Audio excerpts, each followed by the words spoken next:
অসভ্যতা, বর্বরতা। ম্যাচ শেষে লিয়ান্দ্রো পারেদেস যা করলেন তা আসলে মাঠের সকল সৌহার্দ্য বোধকে ছাপিয়ে একটা বিরাট কলঙ্ক এঁকে দিল আর্জেন্টিনার বুকে। এমন একটা হাই ইন্টেন্সিটির ম্যাচ শেষে কথার লড়াই হবেই, কিন্তু একজনের শরীরী ভাষা যখন এমন হয় তখন তিনি আর যাই হোক ফুটবল খেলার যোগ্যই নন।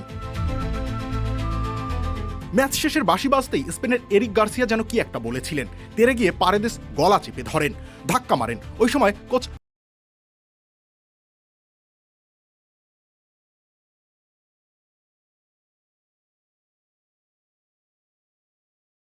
লিওনেল স্ক্যালোনি এসে সরিয়ে দেন গার্সিয়াকে।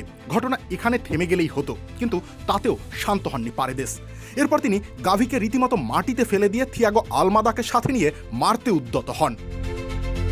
শারীরিক ভাষাটা আর যাই হোক ফুটবলারের মতো ছিল না।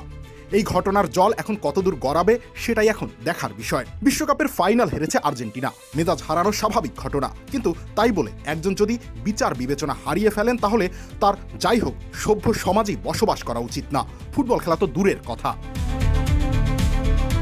রবিউল ইসলাম রনি, খেলা ৭১।